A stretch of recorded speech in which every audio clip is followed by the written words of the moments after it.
Good morning, my friends. We are back. It's Brekky In The Cave. Another fantastic episode on the way. We've got a triple threat today. Very much looking forward to today's show. We've got 3 guests on the way, as you can see. Going to be talking through those in just a second. For the time being, though, make sure you're hitting like on that video. Welcome to the show, of course. Live from 10 till 12 in the AM.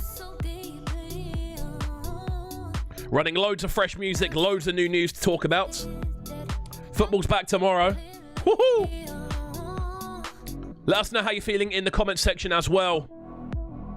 Let us know where you're locked in from, how you're doing this week, and all that good stuff. It's Brekky In The Cave. Oh, yes.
Sounds of Dakota 6 and Clarity on this one. Really enjoying the sounds on this one. Really cool flavors and vibes. As you can see, you can check out the show via the podcast if you are a little bit late locking in. I mean, you're only 2 minutes late, you may as well stick around. But yes, let us know how you're feeling. Jump in the chat. And say a couple of words. Let's find out how you're feeling, where you're locked in from, and all that good stuff.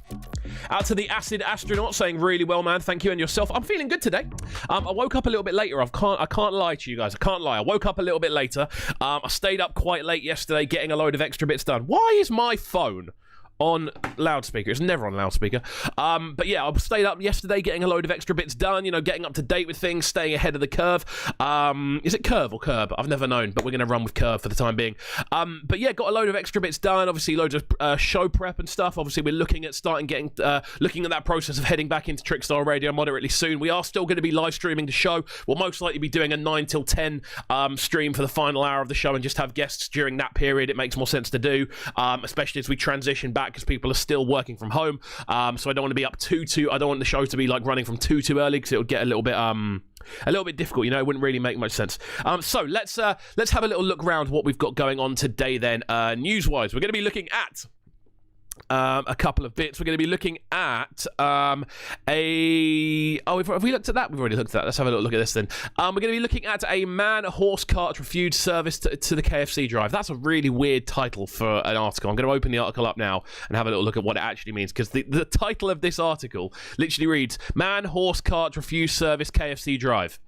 Now, I've got a funny feeling that's paraphrasing what's going on, but I think we can get the gist of what's going on. There we go. Man with horse and cart is furious after being refused to get served at KFC drive-thru. Fair enough. That's what we're going to be talking about in 1 second. As well as that, though, we are, of course, going to be joined by 3 fabulous guests today. We're going to be talking to Phossa, obviously dubstep producer, making some amazing music right now, teaming up with Gloom quite often, who we had on the show quite recently. Really looking forward to getting into that conversation. He's making some of my favourite tunes out there in the dubstep world right now. Of course, we're going to be joined by Nostalgix as well, who obviously is a producer who I'm a massive fan of. She's making some amazing music right now, and I'm looking forward to having the conversation with her. She's She's joining us all the way from Canada, which should be great. I don't know what the time difference is, so I think she's going to be up super, super early. As well as that, we're going to be joined by Lijah as well. He's going to be on the line from around 11:30ish. We're going to be talking about his multi-genre approach, all the different stuff he's been working on, and yeah, just in general, looking at loads of fun stuff, man. It's going to be an enjoyable show, so please do spread the word. Get those reposts out there. Let people know exactly what's going on. Let's get some conversation going. I like this show to be a social place. I like it to be a bit of a chat room. I like people to come in and sort of have talk about the music we're playing and talk about what they've been up to. So yeah, obviously we're coming towards the end of lockdown now. Let's kind of look forward and let's kind of look at things from a different way. What are people going to miss about lockdown? Because obviously we're always talking about what do we miss most about the normal day-to-day life, but obviously we've now been in this position. We've been in this position now for over 13 weeks, I think we're at now. So we realistically, this scenario is going to be coming to an end moderately soon by the looks of things. But we will have developed certain habits and certain things that we've got used to and almost become comfortable with, working from home and obviously not going into the office on a day-to-day basis. So I want to know from people what's been the thing they're going to miss the most about lockdown, because a lot of people are saying, oh, it's one of the most terrible things ever. Da, da, da, da. I think there are definitely positives that can be had out of having to stay at home the entire time. I definitely think there are. So I want to know what people are going to miss the most about the lockdown scenario. What are people going to kind of look back on and go, oh, actually, that was quite fun. Let me know in the comment section what you're going to miss the most as we jump into some more fresh music. This one, I got sent this one over yesterday by the Juno download team. And it's a release that I'm super excited to drop. This one comes from Breaker, and it goes by the name of Liquid Gold. It's released by his own imprint. Really cool future breaksy, garagey blend and switch up. Really looking forward to getting into this one. So yeah, don't go anywhere. We're live on Cubcam TV. It's Brekky in the Cave. We've got loads of good vibes to bring you this morning. So yeah, don't go anywhere.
Really cool flavours on this one.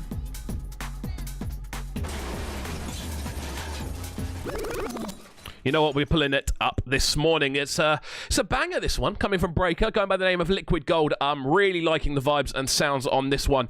It's one of the first pull-ups we've done. But you know what? When I hear a good tune, when I hear a tune like this that is experimental, futuristic, original, unique, all of these things, and still an absolute banger, I can't get away from the pull-up. So there we go.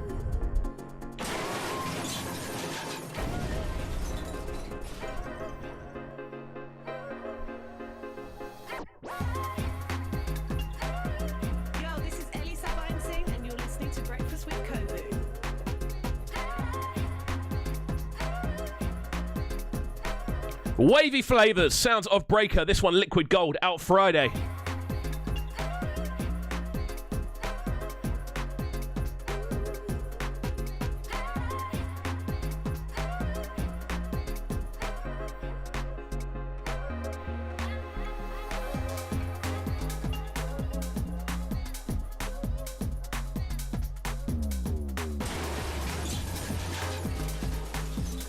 Another glass break just for you, Jamie, my friend.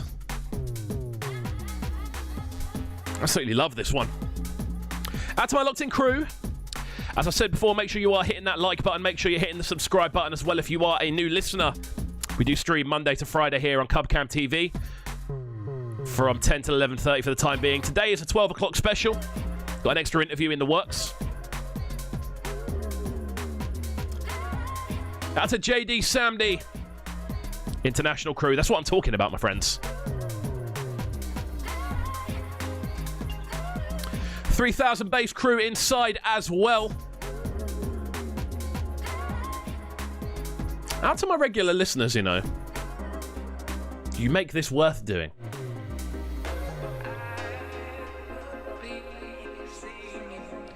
Gonna leave you with this sumptuous breakdown for the time being, and then crack on with some news in a minute.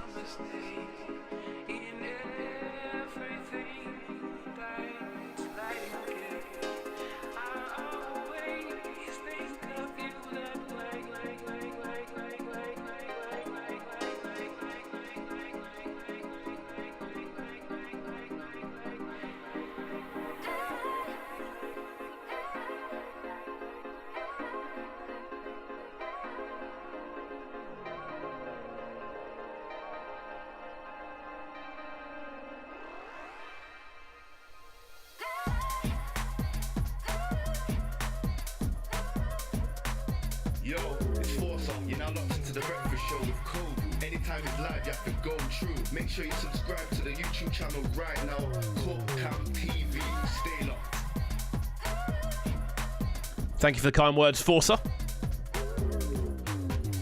This is my morning vibe, you know. Tunage like this. This is what does it for me.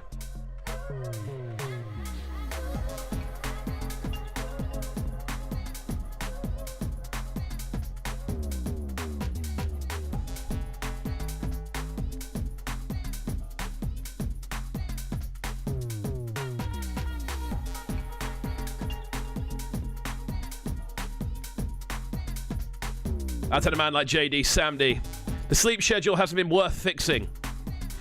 I don't know what's going on with the sleep schedule right now. Sometimes it's early, sometimes it's late. You're tired all the time anyway. Who knows? There is no right answer.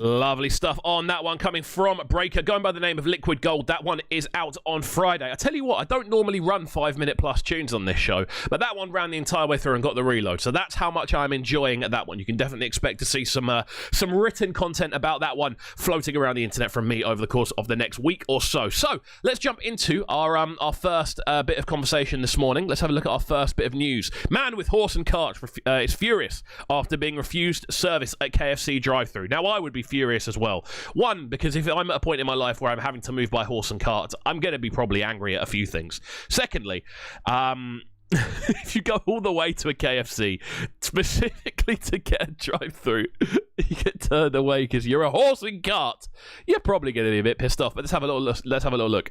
A traveller says he was left humiliated after KFC refused to serve him at a drive-through because he was riding a horse and cart. Ian Bell, 55, made it as far as the kiosk window without last week, only for a manager to come out and say that he would have to leave for the health and safety of other customers. He says that he doesn't understand as his horse John is as good as gold, adding horse and carts were around long before motor cars. Correct. I think you're slightly missing the point here, Ian. I think the point is you're kind of in the open air. You're not in a confined space. horses aren't normally found in and around KFC drive-thru, so it's not really their natural environment. There's probably some unusual things that could happen if you find a horse in a KFC drive-thru environment, which probably isn't good for the general public or the horse. Could be very scared.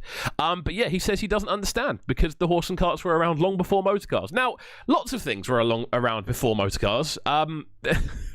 Could go into many things, but it doesn't mean it's okay to take them for a KFC drive-thru. That's not age is not a prerequisite for access. Like, I don't understand why you would think that's a good thing to say. Anyway, photos show Ian and John, a 7-year-old Irish cob, pitched up outside the KFC restaurant in Carlisle, Cumbria. Ian said, "I had queued up behind some cars and was about to order the bargain bucket when all of a sudden the manager came out and said, 'You're not allowed through.'" Oh, poor Ian. "I couldn't believe what I was hearing. I'd done nothing wrong." John was behaving himself and he was being quiet as a lamb. He's a lamb now. Interesting. He's a horse lamb. Lamb horse.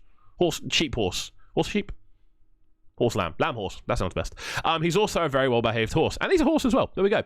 In the end, I had to go to McDonald's for a Big Mac. Oh, the audacity. How dare they? No one there batted an eyelid and they didn't say anything to me at all. They just served me my food. I'm sure they were batting their eyelids, Ian. I think anyone would bat their eyelids if they saw a horse and cart pulling up at a fast food drive-thru. But yeah, very unusual story, this one. Dad of one, Ian. There we go, he's a dad as well. "I think my treatment with KFC has been downright disgusting and discriminatory against any people who use horse and carts." I'll be honest, not many people use horse and carts here. However, I can see where he's coming from. If it's it could be treated as discriminatory. I can understand that. However, I can also understand the point of view of drive-through workers being a little bit funny about a horse pulling up. I'd be funny about a horse pulling up in near enough any situations. There are very few situations in life where a horse pulling up to collect food is not weird. Like, let's be 100% honest here. I think there are very few situations in which a horse arriving, one in general, odd. I think realistically, by the looks of things, protests, it's now normal for horses to turn up. Football matches, it's now normal for horses to turn up. Racing, it's normal for horses to turn up. Apart from those three, or horse riding, shall we say, apart from those ones there that specifically involve horses, it's weird for horses to be there. Let's just be real about this. It's not a normal thing for horses to show up. So I can understand why drive-through workers were a little bit unusual and a little bit feeling a little bit, I don't know about this, John, they said to the horse. I don't know how you feel about this. I'm just in the next line. I don't know how you feel about this, but there's a horse outside. What are we going to do? The first result would be, what? Why is there a horse outside? Let's be real here. Anyway, the next line on this, which is going to kill me, it's going to ruin my morning. A KFC spokesman said, "Hold your horses, Carlisle."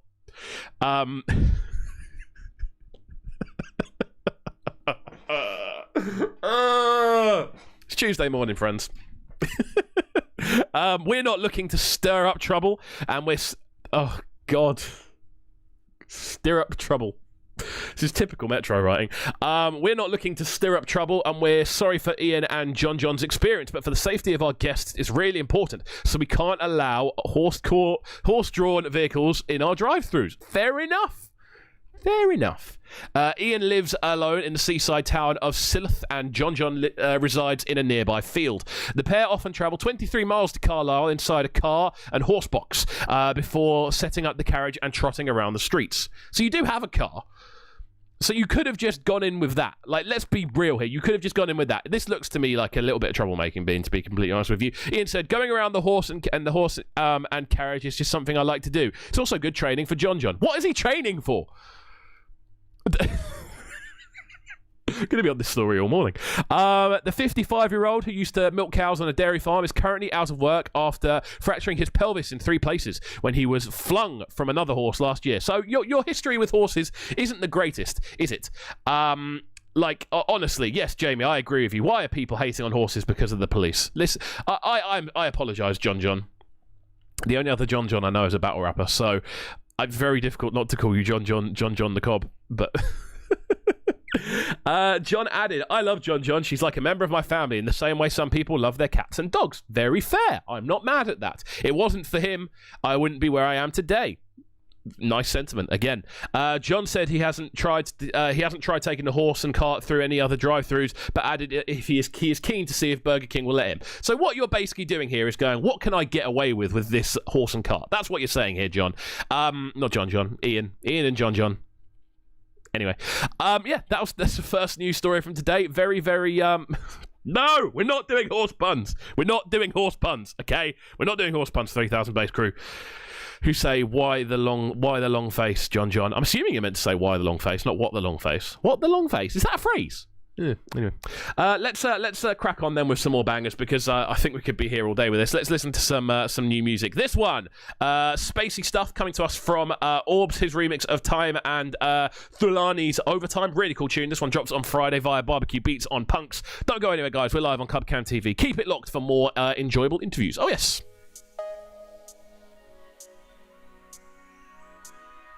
What's going on, people? It's Razor. You're live and direct, locked into the waviest breakfast on the airway. Man like Cub KXVU. Bang. What's going on, people? I don't know why it is, but that Razor shout out, it just repeats time and time again.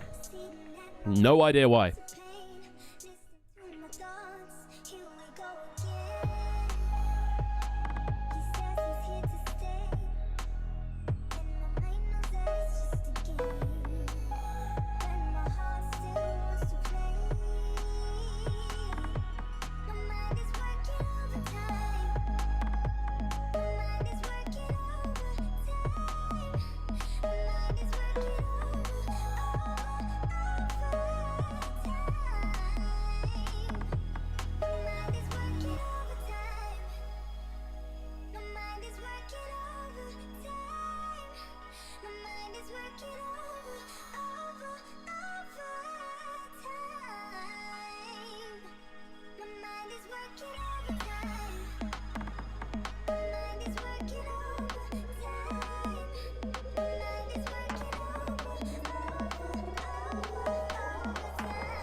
Smooth flavours on this one.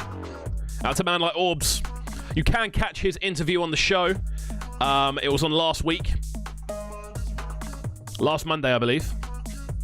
Really interesting stuff. Looking through different labels, looking through Mixmag, loads of bits. And this one's a wavy one.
Lovely sounds on this one.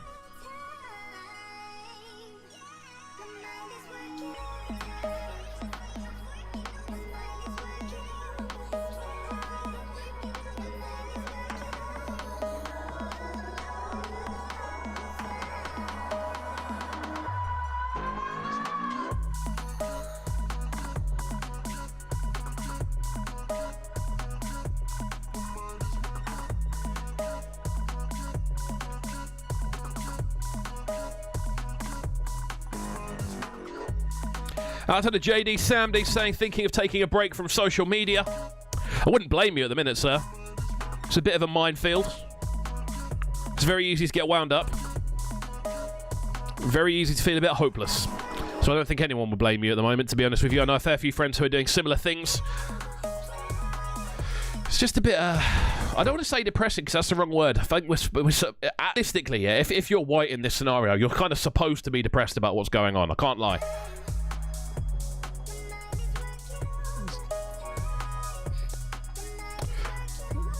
However, would not surprise me to see a lot more people taking breaks from socials at the minute, because it's just quite heavy. Realistically, it's quite heavy. As long as you're keeping informed about what's going on, I don't think anyone can be mad at it either. Most important thing is for people to remain informed about what's happening with different things. But anyway, for the time being, let's jump into this quick news nugget here before we jump on the phone with Phossa. This one says, Miss Clubbing, you can be the owner of your own nightclub in this video game. Okay, I mean, is it GTA? A new game called Disco Simulator lets you design, build, and run your own nightclub, including lighting, DJ booths, bars, and chilled areas alongside toilets as well. Once your club is up and running, you can dictate who gets in based on traits like aggressiveness, drunk, dirty, and stoned. Drunk, dirty, and stoned. It's my autobiography. It's not. I don't smoke weed. You can also keep an eye on the bathrooms and kick anyone out if they're caught sharing cubicles. Ooh. According to the trailer, it looks like most of the punters are respectfully social distancing, so it's as close to the real thing as you're going to get for some time. You can customize everything from the LED screens to the lighting to the bar's menu and the plushness of the chill-out area. So if you're more keen on a more grungy basement vibe, you can keep the graffiti-laden walls in the toilets, or go for something more luxury with the 80s style neon signs and cocktails. Although $6,000 for a DJ controller means it could be quite expensive. Oh wow, you can buy equipment and stuff. I might give this a go, you know. Once your club is a success, you could buy new buildings around to expand and become an all-encompassing super club, just like the old days. The game was announced in January, still has no ability date yet, but we're hoping it's downloadable soon for even a tiny taster of clubbing life, which is sorely missed around the UK. You can take a look at the trailer over on djmag.com. So there we go. Very interesting stuff. Good morning, Tom. How are you doing this morning, my friend? How's everything at the label? Let us know how you're feeling. Good to hear from you on this very bright day. I've got to say, the fact that you can see the sun through my double sheet in the background, I've got to say, like, that is bright today. That's what we're looking at. Out to Jamie Pound saying sharing cubicles is necessary to save water to prolong the incoming water wars on gang. No cap. I agree. The water wars are going to be terrifying. They're going to be. It's going to submerge all of us. It's not going to be very wavy at all. So there we go. They're my water puns for the day. Let's get into another banger before we jump on the phone with Phossa and head down a road of extreme weirdness. Let's get into this one for the time being. This one coming from Rekka and Big Picture, going by the name of Warrior. Absolutely loving this one right about now. Really cool tune. Something very different and something quite wavy. I compare it to almost like a UK T-Pain. Let's get into it. Last night I had a dream. When I got to Africa, I had one hell of a rumble. I had to beat Tarzan's behind first for claiming to be the king of the jungle. For this fight, I've wrestled with alligators. I've tussled with a whale. I done handcuffed lightning and put thunder in jail. You know I'm bad. Othello on the beat. Came up from nothing, nobody gave me a plate. When I wanted to go, everybody told me to wait. I was running to money like I was late for the train. Now I know that it's coming, I sit and patiently wait. Cause I came up from nothing, nobody gave me a plate. When I wanted to go, everybody told me to wait. I was running to money like I was late for the train. Now I know that it's coming, I sit and patiently wait. I'm a warrior, warrior. My mama raised a warrior, warrior. I'm a warrior, warrior. My mama raised a warrior, warrior. 300 Leonidas, tell him I'm a Spartan. We was outnumbered, went to war regardless. Did you ride when I was at my deepest, darkest? Possession with intent, I couldn't fight the charges. Battle is continuous, told that it took it strenuous. Friends became enemies, back and forth like a pendulum. Thought the grass was greener, but now they see there's no benefits. Look across the nation and you can see the Dominican. There's a war going on outside, they're killing us. You can look deep in the eyes and see disgust. This a verbal picture I couldn't paint with a brush. All I ever knew was survival, we from the mud. Lost brothers to police, lost brothers to the streets, lost brothers to the system, they're praying on release. Mummy raised a warrior, given daddy's the same. And my kids gon' be warriors, they carry this name as Deuce. Came up from nothing, nobody gave me a plate. When I wanted to go, everybody told me to wait. I was running to money like I was late for the train. Now I know that it's coming, I sit and patiently wait. Cause I came up from nothing, nobody gave me a plate. When I wanted to go, everybody told me to wait. I was running to money like I was late for the train. Now I know that it's coming, I sit and patiently wait. I'm a warrior, warrior. My mama raised a warrior. All right then, my friends, we are back inside the building. That one coming from Rekka and Bigger Picture, track by the name of Warrior. Really cool tune. Absolutely loving the sounds on that one. And it's time to jump into today's first interview. We're going into the realms of dubstep and similar 140 areas. Man like Phossa is on the phone. How are you doing, my friend? I'm very good. How you doing? I'm good, sir. I'm good. I've been really looking forward to doing this one. Obviously, we've sort of been dipping in and out of dubstep a little bit on this show and 140 music in general, and it's something I want to keep pursuing and diving more into. So, obviously, with yourself being one of my favourite producers currently working in and around 140, it made sense to hit you up. So, thank you for coming on. Yeah, thank you for having me. No worries at all. So it's going to be obviously quite linear, as per. People who listen to this show regularly will kind of know how the sort of structure goes. So let's go all the way back to the beginning to begin with. What was the first thing for you that made you want to jump into making music? What was the very first thing that you went, that's me? Into music as a whole? As a whole, yeah. As a whole. Well, that was quite early on, probably because I think it was about year 5 or 6 I started playing guitar. Okay. So that was my entry into the music world. And from there, I just started off just doing covers, obviously, as you always do start. And then I started writing my own tunes, and eventually hopped on to Logic and started basically just recording little guitar loops and stuff. Okay. So coming from more of an almost indie background to an extent. Yeah. Basically, and then I sort of just, as time went on, got more into electronic music, and then I was sort of merging the two, and then it sort of just, slowly morphed into me sort of focusing more on the electronic side. Okay, cool. So than the guitar-y side, but... Okay, cool. I mean, I've obviously listening through a lot of the sort of Phossa sound, especially the sort of collaborative stuff with Gloom, I tend to find there always seems to be some kind of, like, plucked instrument or some sort of guitar line or something with a string. Yeah. Like, do you reckon that's where that comes from? Possibly. I mean, I've always been very melody-orientated. Okay. I mean, that's... So I think that's... Definitely, yeah. Definitely. Very much where it comes from. Awesome, man. I mean, obviously with yourself then, you've been around for a fair while now. Obviously, we've seen you knocking about for a fair few years, and you've been pretty much constantly on the up. That's how I'd describe it. You're just constantly moving forward, constantly got new things dropping. And over the years, have you always been someone that's been, like, very active with music? Like, have you always been someone who's just putting a lot of stuff out there? I've always been someone that's been doing a lot of music, but not necessarily putting it out there. Okay. I mean, I don't know, maybe a few years before I did Phossa, I started putting music out there. I mean, not many people were listening to it, but it's just like uploading things to SoundCloud and stuff. Okay. But, Phossa's like the first time I really got sort of attention from people, so... Okay. Sort of prompted me to put more stuff out there, you know. Nice. So with the name Phossa then, was this like your first proper diving into dubstep, or were you sort of floating around under another name beforehand? Yeah, it's my first dive into dubstep for sure. Okay. Like how did you find those earlier sort of days then? How did I find them in what sense? In the sort of sense of like coming into what is essentially as a producer, sort of like landing into a new scene. I sort of found dubstep quite late, to be fair. I was a bit late to the party when I joined uni in 2015. Okay. It's around the time I met Oscar, to be fair. He sort of showed me what dubstep was, essentially. Nice. I mean, obviously the pair of you have been working like quite closely together for a number of years now, but like what I kind of want to get into more than anything else is sort of like your personal background on this. Obviously we've had Phossa on, we've had Gloom on the show already, sorry. So I think it'd be quite good to kind of get both of your perspective on things. Obviously you're I'd say you're primarily known as a duo, I think, which is quite a fair way of putting it, which is cool to see, but I want to kind of get into your background personally as much as anything. So let's kind of look at sort of earlier influences then. Who were the first sort of names you were listening to when you sort of came across dubstep? So it was around the 2015 era, so it's probably stuff like Komodo, Khan, just like all those guys, really. Nice. So again, that's what, yeah. Quite experimental then, quite melodic to an extent.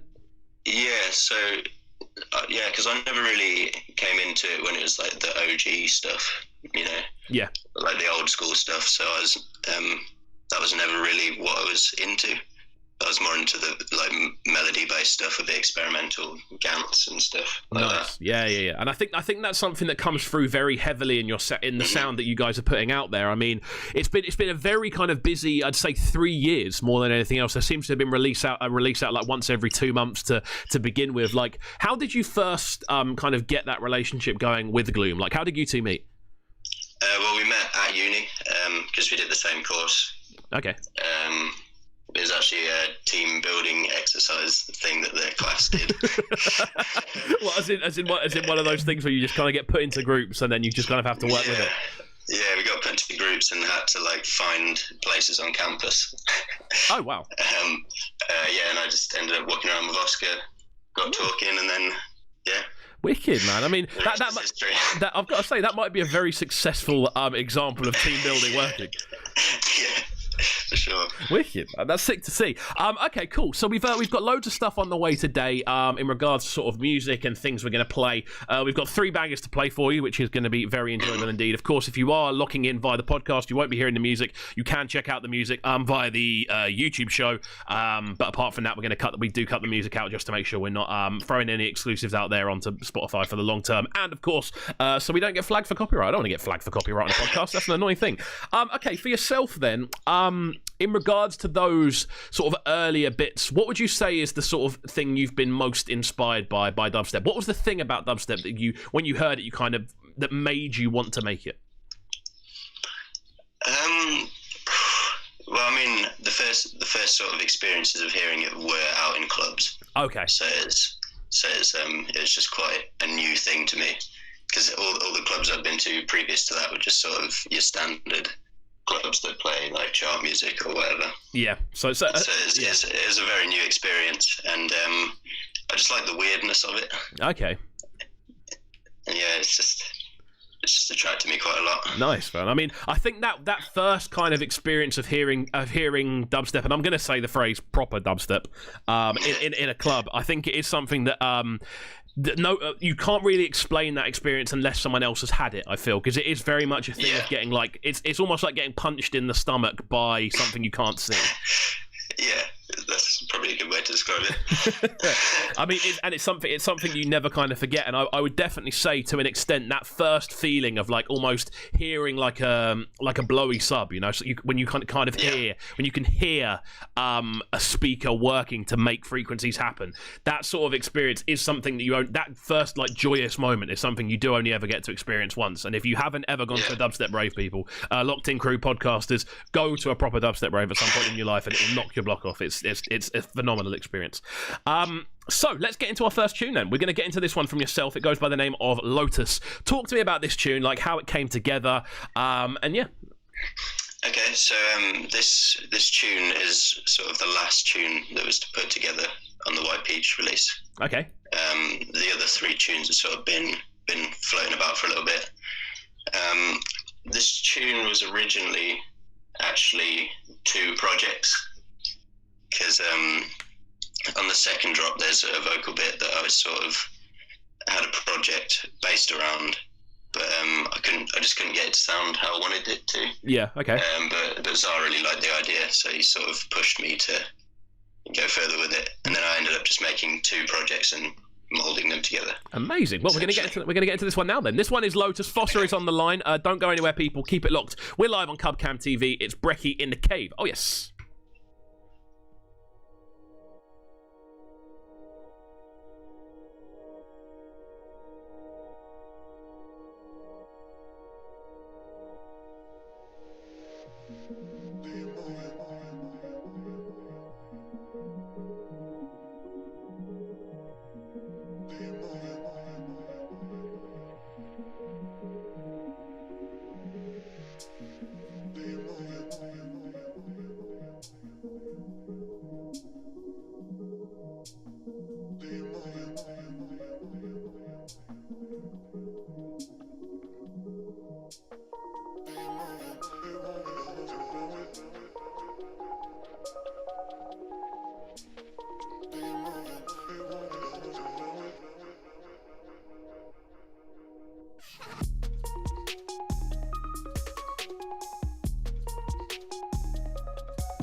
What's going on, people? It's Razor. You're live and direct, locked into the waviest breakfast on the airway.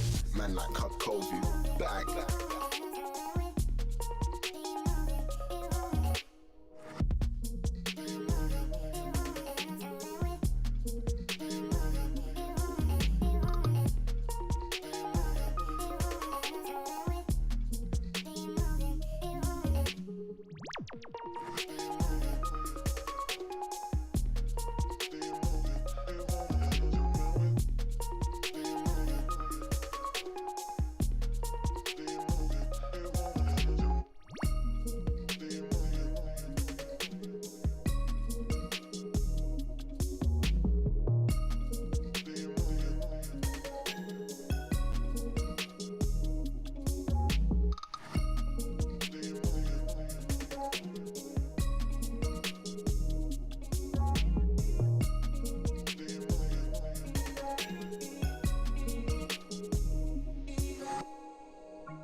Right then, my friends, we are back on Cubcam TV. That's all you're getting of that one. A little banger from man like Phossa, going by the name of Lotus. Absolutely beautiful tune. Out to JD Sandy saying it's got a movie soundtrack vibe. I agree. Have you ever considered doing sort of OST work? Funnily enough, I've been thinking about that recently. I've been sort of messing around with stuff, but it's not been a sort of serious consideration yet. Okay, cool. I definitely think, I was going to say, I definitely think with your sort of cinematic approach to sort of, to essentially what is like, dance floor music, cinematic dance floor music is something that you always seem to hear in films. So I definitely think it's something that would be up in the sort of realms of, in the realms of possibility, definitely. Yeah, I mean, I do watch quite a lot of movies, so it just sort of makes sense to go in that direction, I guess. Definitely, man. Okay, cool. So this one, obviously, with White Peach. Talk to me about working with White Peach, because obviously they're one of my favourite labels. They seem to be super consistent with everything they put out. How did you find that whole process? Yeah, White Peach are really good. Zara's very on it. It's always keeping you in the loop and stuff. It's definitely been sort of the best experience I've had working with labels as of yet. Oh, amazing, man! He's a very professional guy. Nice, man. That's sick to hear. I mean, obviously, he in regards to the different stuff that he puts out there, obviously Zara is someone that he strikes me as one of the most professional people in this game. You know, he's always got stuff ready. Everything looks super clean. Everything's like done properly. Obviously, everything's put out on vinyl as well. So yeah, it's sick to hear that it was a good one, man. I mean, let's talk about that last kind of year then, release wise. Like how much stuff you've had? A lot of stuff out there. We sort of mine and Oscar's idea was to sort of last year just put as much music out there as possible, sort of get our names in circulation a bit.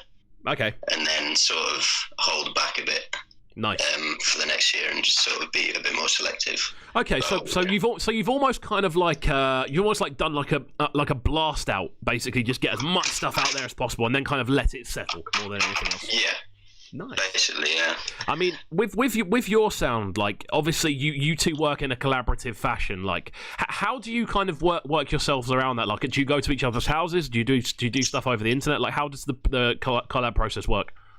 It varies really. I mean, when we were in uni, we lived together, so that was sort of the easiest way to go about it. It's just like pop downstairs, you know, and then start making some tunes. Nice. But I mean, recently he moved to Germany. He is back now, but he did move for a bit. So it's sort of all the stuff we were doing was remote, which it works fine as well. It's a bit easier to be in the room, you know. Yeah, definitely, man. I've always found with sort of internet collaborations, it can get a little bit clunky, you know. It can get a little bit for sure. You can almost lose stems along the way. I don't know, something gets rendered out wrong, and then the other person goes to sleep, and you can't do anything for 8 hours. Like, it's one of those ones. Yeah, and all these like 8 gigabyte uploads. and more than 3 hours to do. as to be honest, as well, rendering stems is an absolute nightmare to do. Well, to be fair, when we work together, we don't really use stems because we both have pretty similar setup. Oh, okay. In terms of plugins and stuff, so nice. It's Very pretty easy in that sense. But... Awesome, and so it's quite a good. It's quite like a even though it is still a bit clunky, being an internet collaboration, you have like a system that tends to work. Yeah. Nice. How long roughly does it take for you guys to put together a tune? Because you have so many over the last kind of I could probably count about 16 tracks off the top of my head that got dropped last year.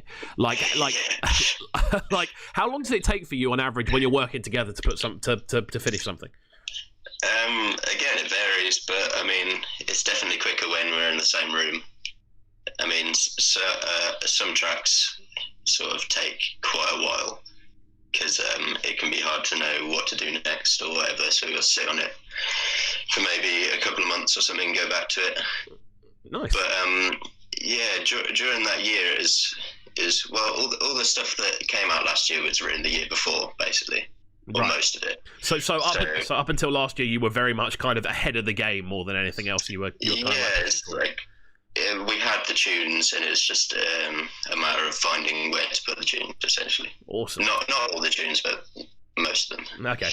Right then, let's take a little peek then at something else we're going to be playing today. So this one is a collaboration, as we've been talking through collaborative matters with the pair of you. How long has it been now since you've been making tunes? Obviously, you've been making stuff together since uni, but how long's that process been? About 4 or 5 years?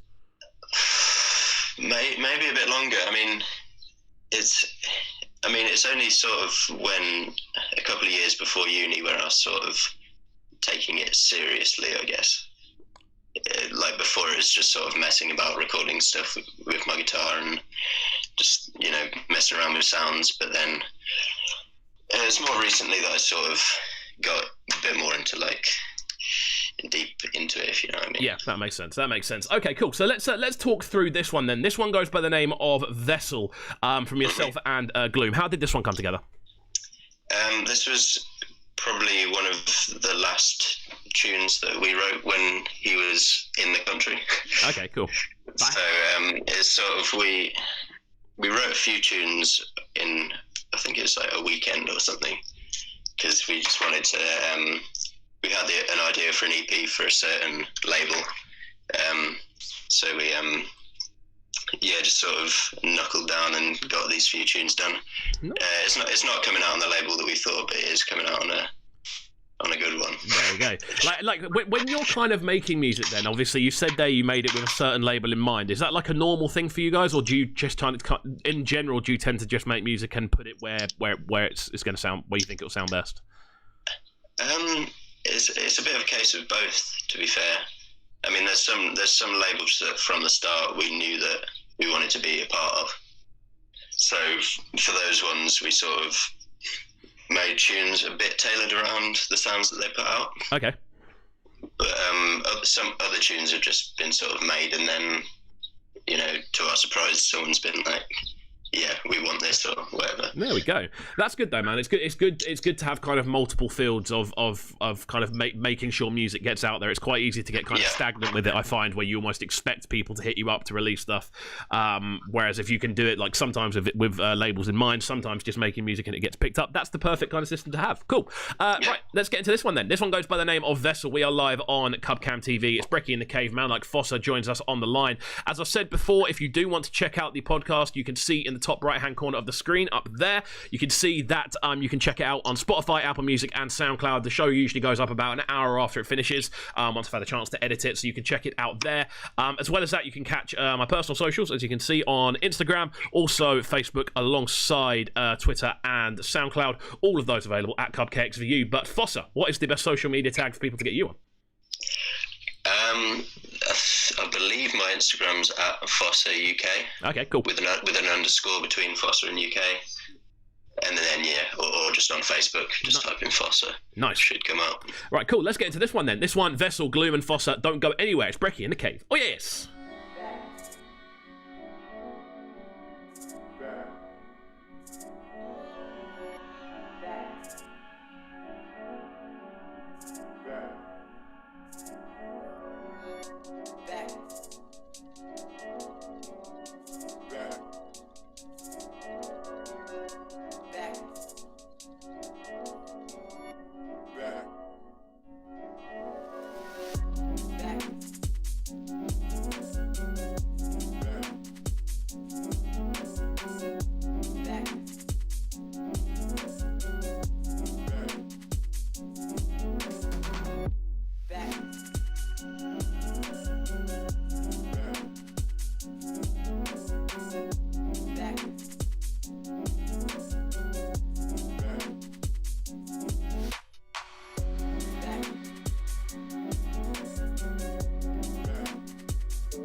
To the French saying this one's fire.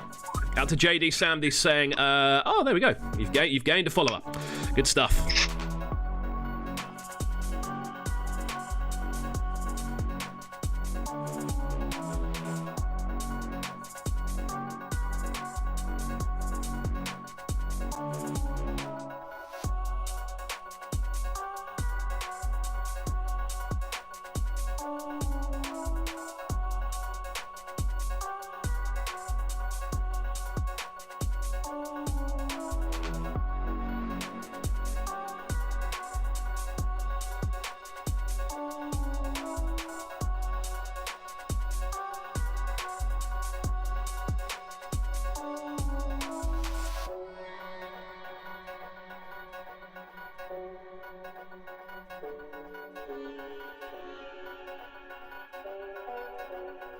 Right then, this one coming from Gloom and Phossa, going by the name of Vessel. Out to the Locked In crew this morning, out to the Acid Astronaut, out to Tom Giles and Jamie Pounds as well. 3000 Bass crew, how are we feeling this morning? But yeah, let us know how you're feeling about the tunes. Of course, if anyone has any specific questions for Phossa, let me know before the end of the interview, so you've got a couple of minutes to get those in, and we'll ask them at the end. But for the time being, we're going to crack on and discuss a few things. So, first of all, how have you found the kind of lockdown process in regards to production? It's been okay. It's been okay. Maybe I've got a bit too much time in my hands because I've found myself playing a fair amount of Xbox rather than making tunes. But yeah, no, it's been all right. Okay, it's been all right. There we go. I mean, with yourself then, obviously, I mean, you are putting stuff together solo as well as working with our good friend Gloom. So, how's the next kind of year looking release wise? Like, what's on the way for yourself?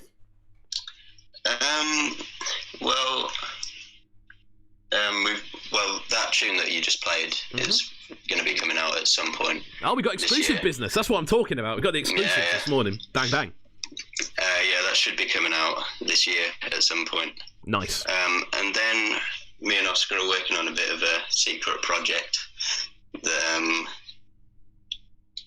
we're about halfway through doing it.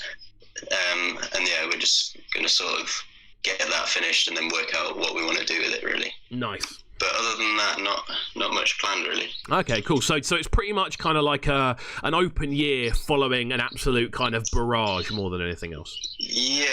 I mean, we're definitely not going to put out as many tunes because we want to be a bit more conservative about what we put out. Definitely. I think that's a good thing. I think almost kind of like hitting people with a thing of like bang, bang, bang, bang, bang, tune, tune, tune, tune, tune. And now you want more? Well, you're going to have to wait.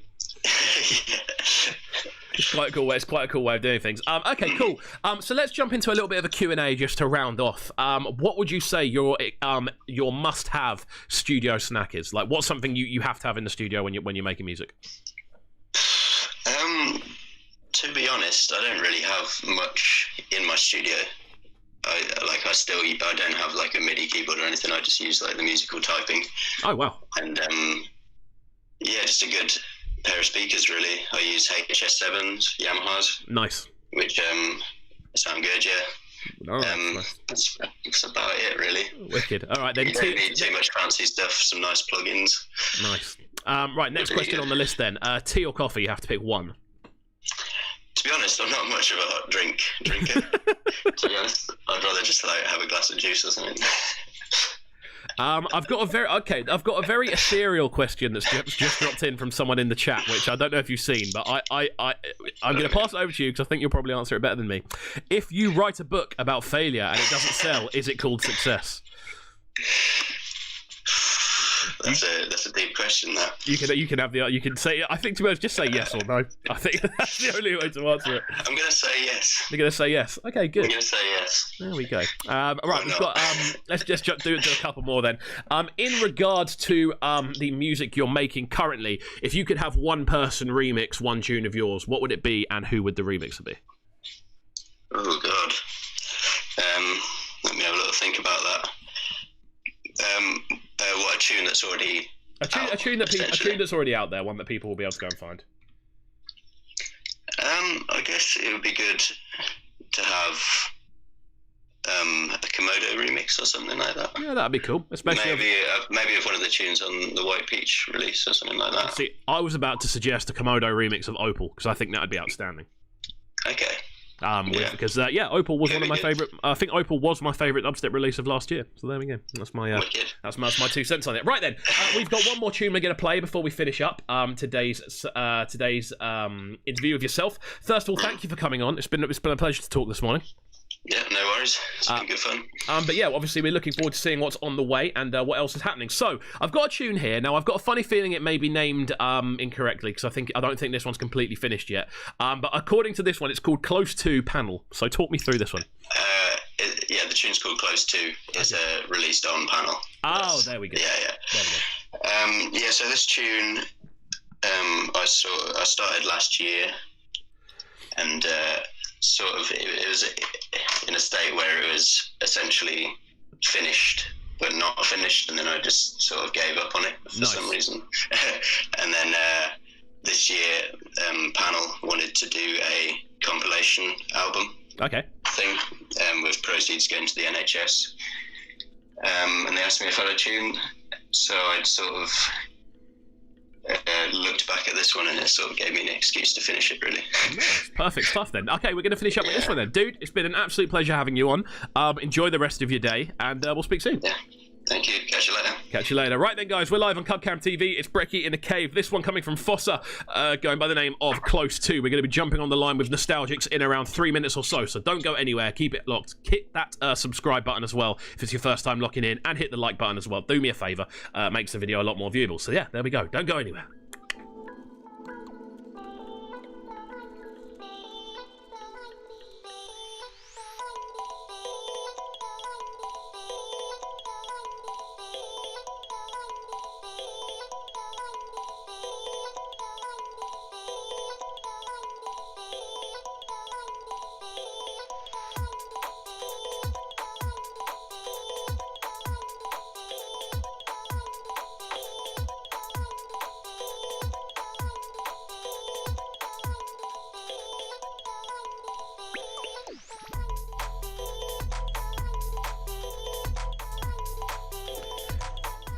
Out to the man like Phossa for the last hour.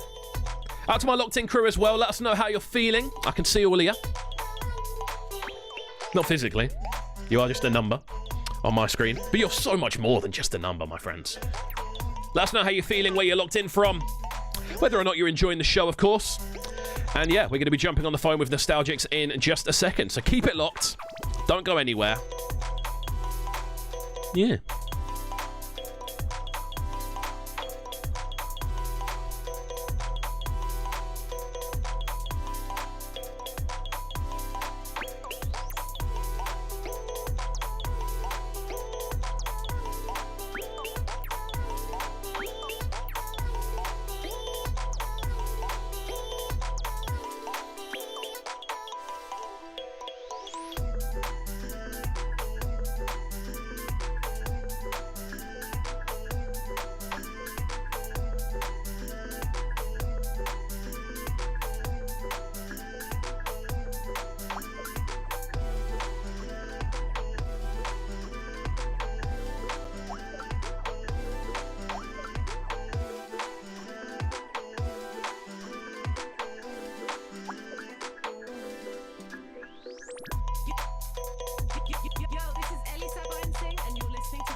All right then, friends, we are back once again here on Cubcam TV. It's Brekky in the Cave, and we are jumping into another interview right about now. We're joined by the wonderful Nostalgix on the phone. How are you doing this morning?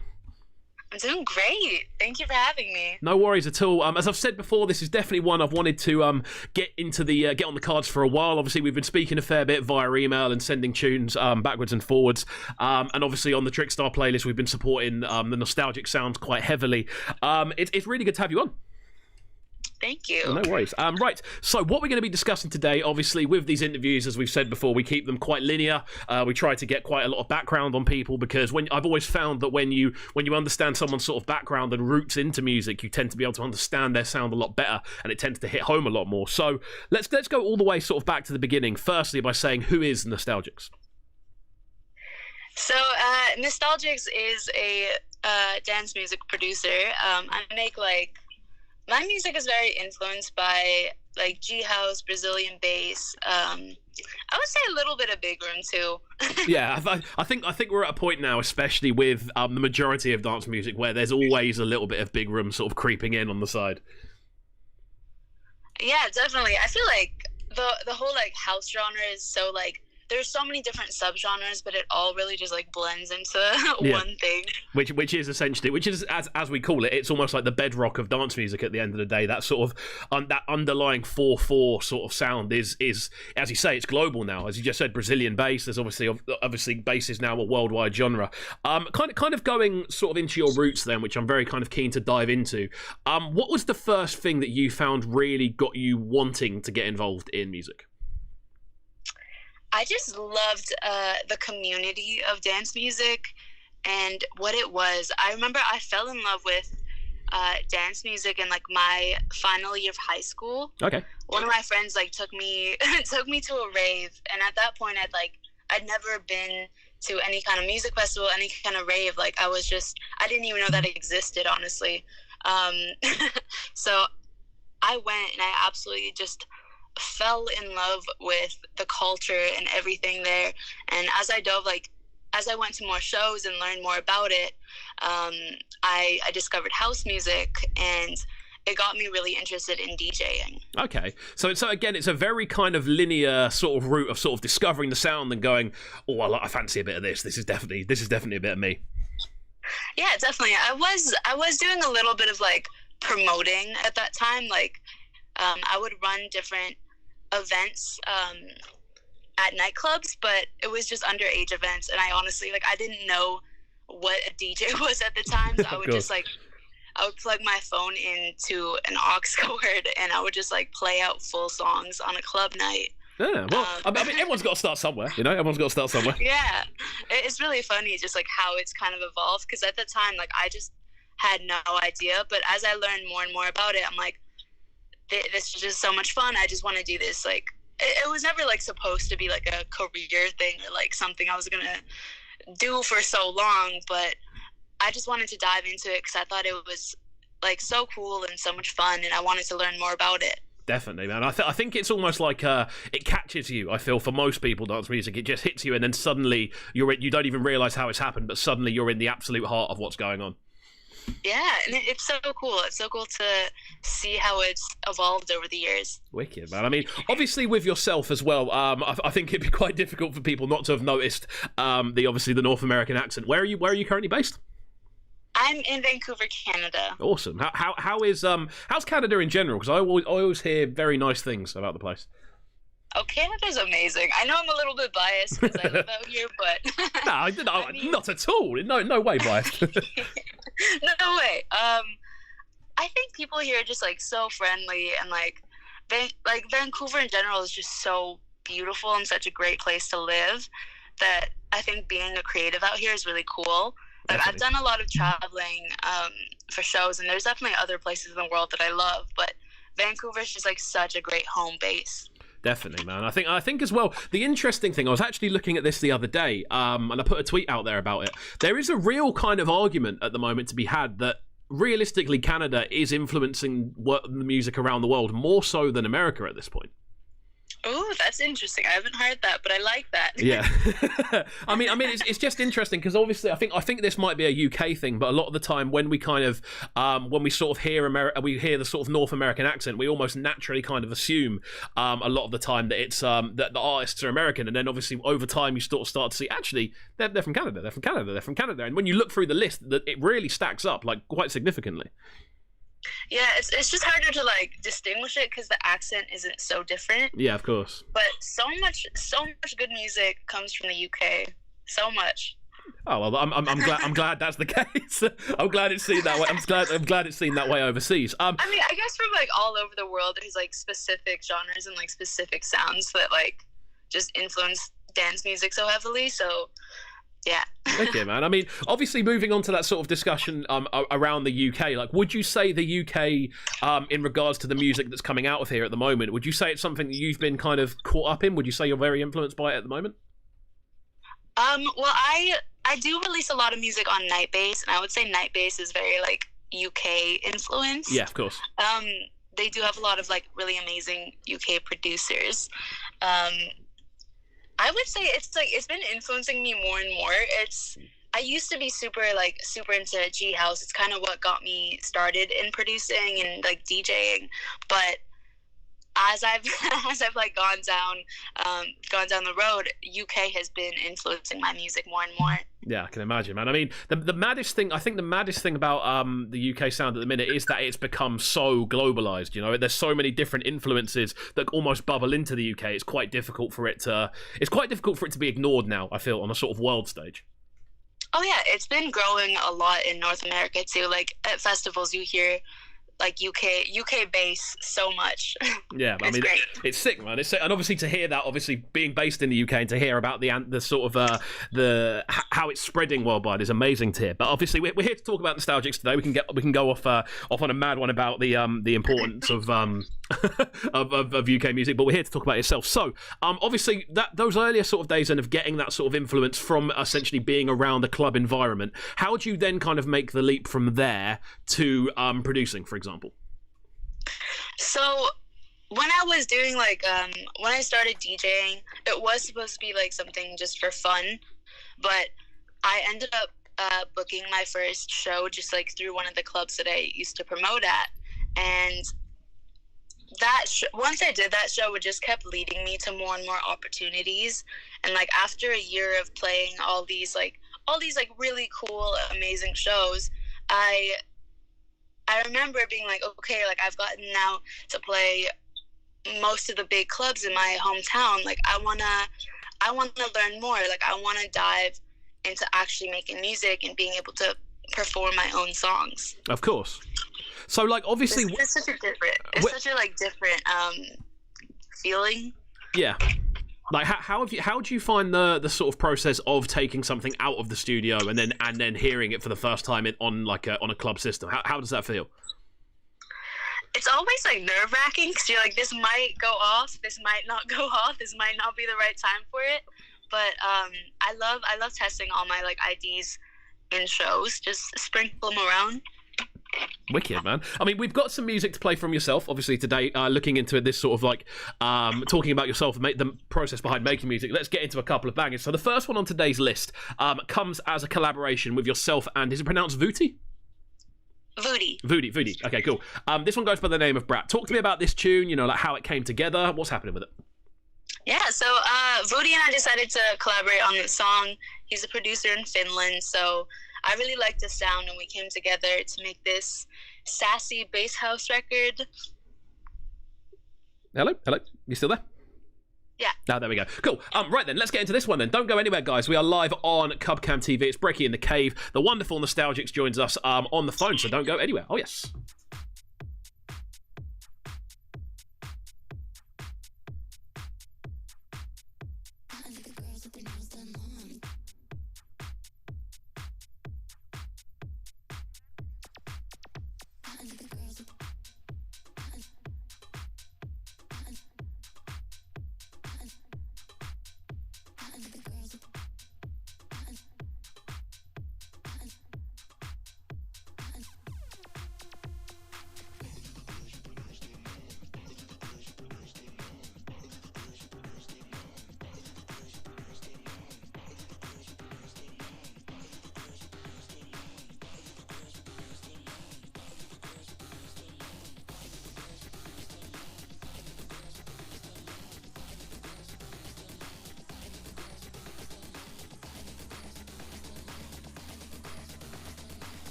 Right then, my friends, we are back on Cubcam TV. It's Brekky in the Cave. How are we doing? Really enjoying this interview so far. It's really kind of cool to hear about the international sort of side of dance music, because obviously we're a very kind of UK-based channel. The main stuff we review is very much UK-based. A lot of the discussions we have on the channel are very much around sort of UK underground music. But to hear the sort of sound and how it spreads worldwide, and then obviously to hear about how different influences come into it, has been amazing to hear so far. So, Nostalgix joins us.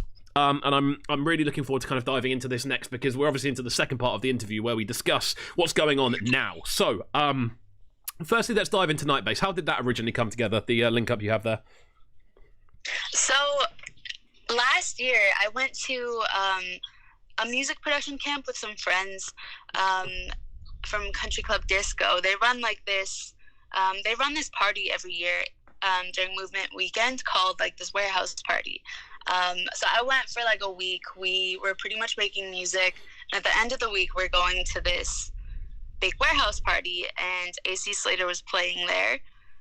AC Slater is the owner of Nightbase, the creator of Nightbase. So I ended up meeting him there, and he told me to send him music. So I sent him some music, and he ended up really liking a few of my songs and signing them to Nightbase. So amazing. So as simple as that, literally just the case of going, meeting him, sending, and it was done that quickly. Yeah, it was really cool because once I sent him that and we like signed the record, every single time I went to like a different music week or like traveled for any shows, I would always see AC Slater there. So I think we built like a really good like friendship over the year. Nice, man. I mean, obviously with that sort of relationship with Nightbase, like how do you find working with them on a regular basis? Because realistically, they're one of the biggest, if not the biggest, platform in kind of bass music specifically. Like how do you find the sort of the process of releasing with them? Oh, I absolutely love releasing with them. Nightbase is honestly like a family. It's more than just a record label because of everyone in it. Like once I released my first record with them, I remember all the Nightbase family like reaching out, being like, "Hey, welcome to the label." Awesome, man. I mean, that's an amazing thing to kind of be brought into, no? Yeah, it's so welcoming, and all the fans are so amazing and nice. Awesome. Like obviously with yourself, it seems like to an extent here, do correct me if I'm kind of wrong, it seems like it was quite like a quick process from you kind of starting to get music out there and then suddenly it being like bang bang bang bang bang bang. It feels like it's been quite like an explosive sort of 18 months for yourself. Yeah, I mean, I spent like the last 2 years kind of just in the studio nonstop. Yeah. So I've had like a lot of music to be able to put out, which is cool, but now it's just been like actually coming out, and seeing the results has been incredible. Wicked, man. I mean, it's awesome to hear. And the thing I really kind of like about your sound is as well, it's very unapologetically varied, if you know what I mean. You can hear so many different like sort of styles and different sort of influences kind of coming in together in this big kind of mixing bowl that makes the sound what it is. And I think with yourself as well, do you I get this when I hear your sound. I never kind of know what I'm going to get, but I know it's going to be good. Like, have you ever had sort of similar comments to that? Oh, thank you. Honestly, when I make music, I just sit down and I say, I want to see what I can make today. I just don't try to put like limitations on my sound, just because I want to be able to be creative and see what I can just create without like putting a title on like what the genre needs to be or like what the style needs to be. Of course, like, so I totally see that. Yeah, I mean it's cool to see. Like, okay, I'm gonna throw off a few of the random Q&A questions that I tend to do in sort of more sit down interviews, but these are, I think it'd be quite a good one to do here. What's the essential studio snack? Pardon? What's the essential studio snack? Like, what have you got? What do you got to have in the studio at all times? I always have granola bars because they're so like easy. Nice. As well as that, what would you say the drink would be? The drink of choice. Coffee. I love coffee. Wow, that's you can produce and drink coffee at the same time. But you say I can't go near coffee. Oh, pardon? I can't go near coffee myself. It sends me completely the other way. Oh, I love coffee. I used to not like it, but since I keep drinking in the studio now, I've become I've been drinking way too much of it. Awesome. I mean, obviously we're in the middle of an unusual sort of global situation as well with lockdown happening. Like, how have you found that process from like a musician's point of view? We're going to sort of get into sort of gigging and touring a little bit later on, but from like a musician's point of view in regards to making music, how have you found sort of the influence of lockdown to be? It's been interesting. I think it's been a day-by-day thing of seeing how it goes, but for me, like, I get a lot of my inspiration from traveling and like going to shows and festivals. But it's just been like, has it been 3 months, 4 months? I don't know. I think it was 3 months last week. Yeah, 3 months. Yeah. It's just been like 3 months of like every day in the studio. But it's actually surprisingly been going really well. I've made a lot of music. Oh, hello. I think I lost you there. Are you still there? Yeah. Yeah. Okay. Cool. Yeah. It cut out. It cut out just before you said a lot of new music, I think. Yeah, but it's been a lot of music and a lot of great music coming out for sure. Wicked, man. I mean, have you found that sort of that thing of almost having like a stockpile of music to kind of fall back on quite useful then?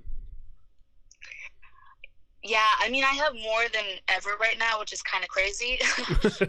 I've been working with I've been using the quarantine to just work with a lot of different like vocalists and try a lot of like new styles, so it's been really fun. Wicked, man. I mean, obviously we've got some more bangers to play for the time being. We've got 3 tunes to get in, which I'm going to try and squeeze into the half an hour, despite the fact I'm enjoying the conversation so much. Let's get into this one then. Now, this one I received in my inbox a fair while ago, and it's I think this was this was quite an important one for yourself. It goes by the name of Mind Tricks, and it's featuring an artist called Way.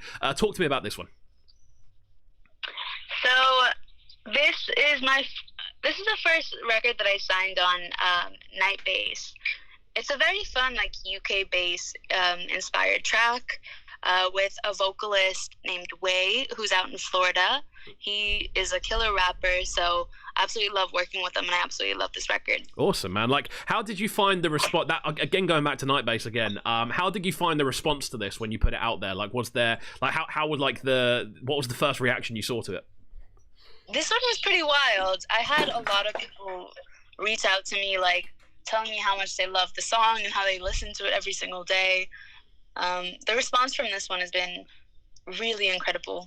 Awesome, man. That's good to hear. Right, we're going to get into this one now then. This one goes by the name of Mind Tricks. We are live on Cubcam TV. It's Brekky In The Cave. Out to everyone locked in right now. Of course, if you are tuning in for the first time, please do make sure you are hitting that subscribe button. Makes a huge difference to the channel. And of course, if you're locking in for the first time, you can check everything out via the podcast, which you can see the link to in the top right-hand corner of the screen. You can listen on Spotify, Apple Music, and SoundCloud. The interviews tend to go up around an hour or so after the show finishes. So make sure you do go and subscribe to that as well. Don't go anywhere, guys. It's Brekky In The Cave.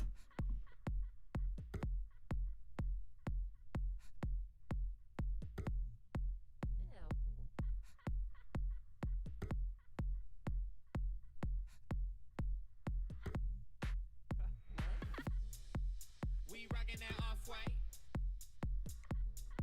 It really glows in the spotlight. I'm living that top 5. Let's see what the top like.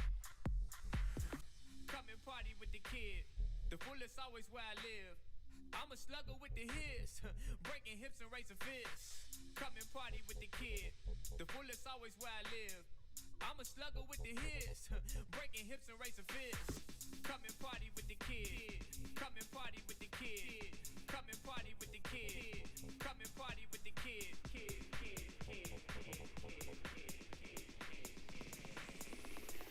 Show me what you working with. Hey.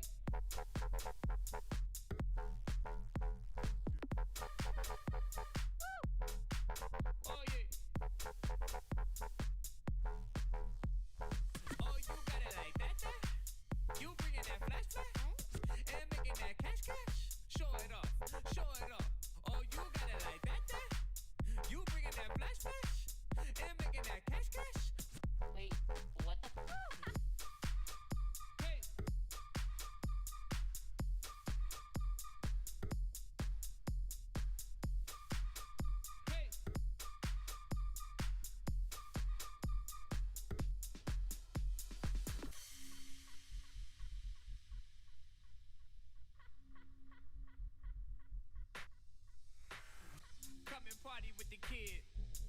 always where I live.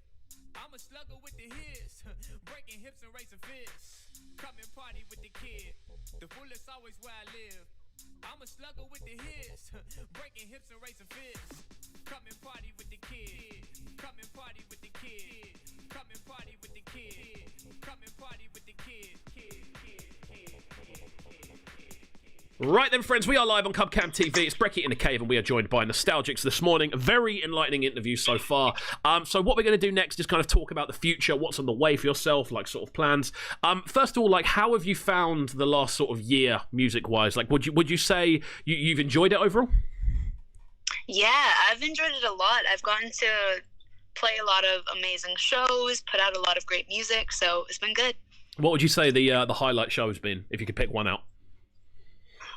Pardon? If you could pick one show out from the from all the ones you've done, what would be the one that kind of sticks in your mind as like the wow, the sort of wow factor? Ooh, okay, I know the one. AC Slater came to Vancouver for his High 8 tour, and I was playing direct support. It was gonna be my first show on his tour. And it was in my hometown, so it was so much fun. Like, a lot of my friends came out to the night. I played my set, he played his set.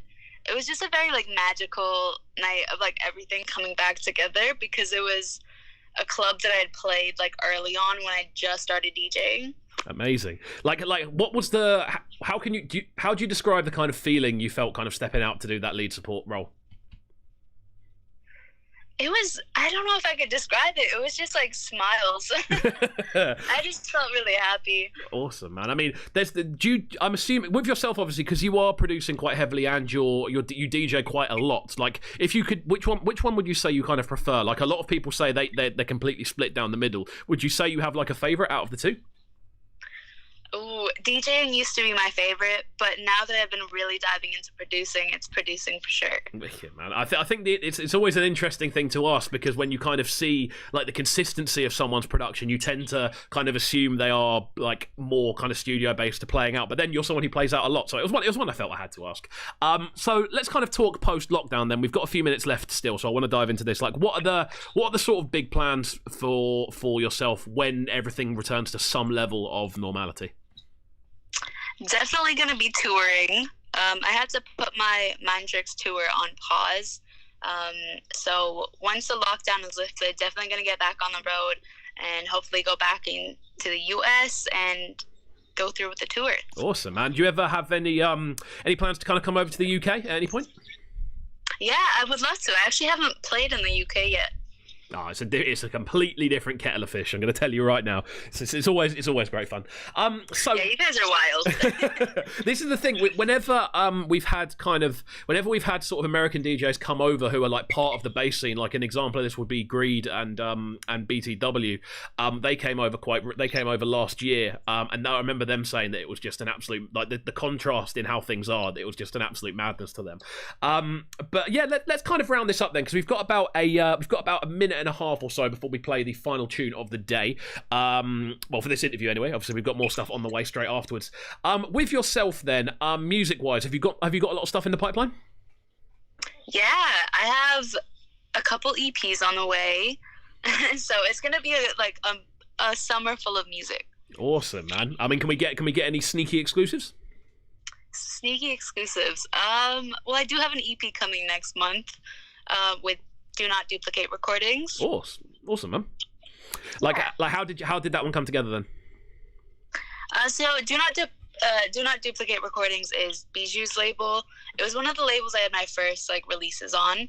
So I've done a couple releases with them, and now I'm doing my first EP. Awesome, man. I mean, that sort of linear process is really, really cool to hear. Do you find yourself with the labels you've released with already, do you kind of find you want to go back to them a lot of the time? Oh yeah, a lot of the labels I've worked with have just been so amazing, and they've become the people that run the label have become my friends. So I love working with them. Awesome, man. I mean, we're about to finish up on this one, and we've got one more tune to play. This one goes by the name of Spice Girl. So to round everything up, talk to me about this tune. Tell me all about it. Spice Girl. So this actually just dropped this week, which is exciting. Yeah, Spice Girl is all about being fierce, being bold, and going after what you want in life. Awesome. I mean, I think that's quite a good message to kind of round this one out on then. Yeah. There we go. Okay, cool. Right, it's been an absolute pleasure having you on the line this morning. One time, what is the best social media tag for people to get a hold of you on? What's the best at? You can get a hold of me on all my socials at Nostalgix Music. I'm on Instagram, Facebook, everything. Awesome, man. Well, enjoy the rest of your day. It's been an absolute pleasure talking to you this morning. Obviously, there's a big time difference going on, so it was all a bit of a weird one getting this one together, but it's been quite cool to do. But yeah, enjoy the rest of your day, and we'll speak soon. Yeah, thank you so much for having me. No worries at all. Right then, guys, we're going to finish up with this one. We're going to get into this tune right about now. Spice Girl from Nostalgix. It's been an amazing conversation. Don't go anywhere. Keep it locked. There's still plenty more on the way here on Cubcam TV. Oh, yes.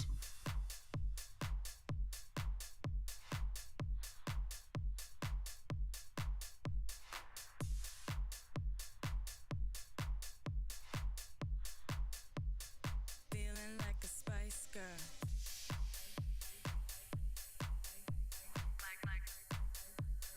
Feeling like a Spice Girl.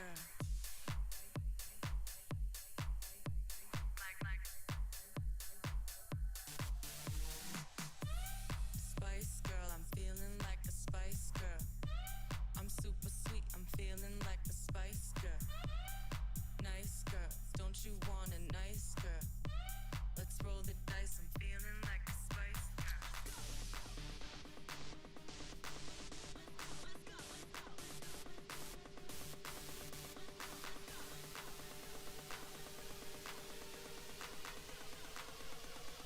Feeling like a Spice Girl.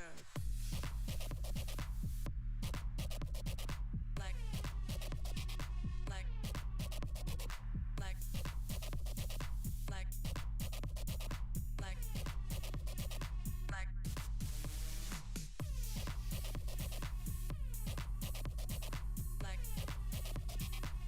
like.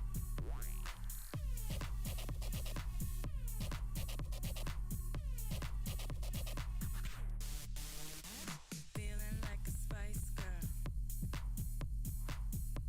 A Spice Girl. Feeling like a Spice Girl. A Spice Girl.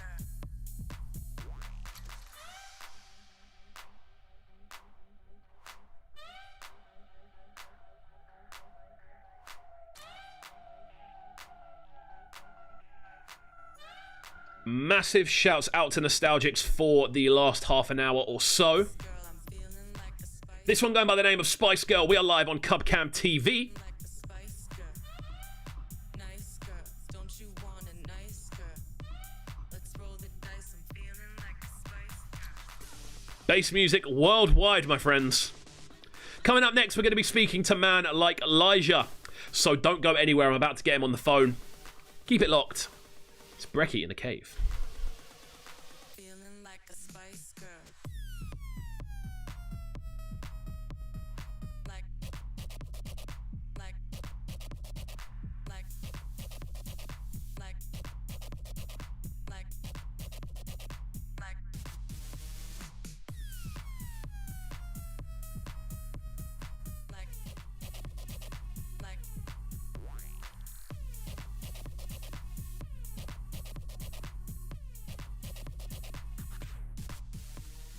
Feeling like a Spice Girl. Right then, friends, we are back inside the building. As you can see, I've time travelled. It is now daytime again outside, and the hair was a representation of that. So there we go. We are now live on the line with our third guest of the day. Man like Lijah joins us here in the cave. How are you doing, my friend? I'm good. How are you today, mate? I'm good, sir. I'm good. I'm enjoying the show so far. I'm enjoying this new ability I found that I can time travel, obviously, to change whether it's day or night in the background. Like it's been great fun so far. Yeah, mate. I've been tuning in. I've been making a little bit of breakfast alongside a couple of interviews. So I'm doing Brekky In The Cave properly today. Oh, there we go. You know what I should do one time? I should get like a little induction hob on my desk so I can like make an egg sandwich or something whilst I'm doing the show. Now that is content. That's content that we all need to see. All right then, dude. Obviously, this was kind of like not a last minute one, but it was one that I wanted to make sure we got in for this almost like extravaganza month of shows we've currently got going on. So, obviously, with yourself, you're someone who is very kind of I'd say you're very much a multi-genre artist these days. You're someone who's very much involved in a lot of different sounds and scenes. Like, let's go back to the beginning for yourself. Like, what was the first thing that got you interested in making music to begin with? To begin with, it must have been, I think, back when I was like 8-9 years old. There was like a summer school club, and for this club, this one day, they had this van pull up with like 3 Macs inside, and it had GarageBand and all these samples, and that was the first time I really remember having a go on a computer trying to throw stuff together. And I think from there, it just kind of built up to a level where I wanted to make like heavy dance music with that sound. Yeah. And then from that point, it's transversed into where we are today. Amazing, man. I mean, it's sick to hear, because obviously, like, I often harp on about sort of like youth clubs and sort of recreational centres and stuff like that on this show being like such an important part of my kind of look into music and how my sort of stuff came together personally. So to hear it's like a thing that happens with other people as well, and it isn't just a thing that happens in Brighton. It's sick to hear. Yeah, perfect. Awesome. Okay, cool. So we've got a bit of a grounding now. Like, we know where you've kind of like started things off. What was the sort of early sounds you were working with? Obviously, the first sort of like a year or so of anyone producing is going to be a bit kind of mishmash. But like, what were the things you were kind of influenced by at the time?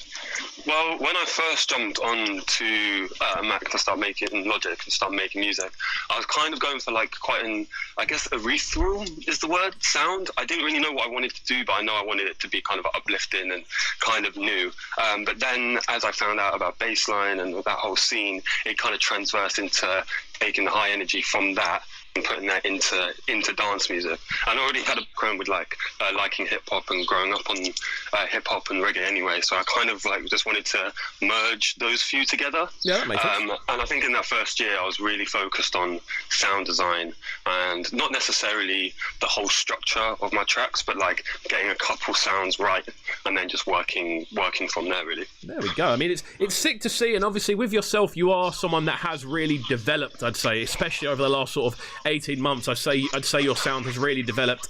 So it's not just focusing in on dance music. It's something that is now quite all-encompassing. Obviously, with the different projects we've seen you drop recently, they're very much kind of out there in regards to different genres and things like that.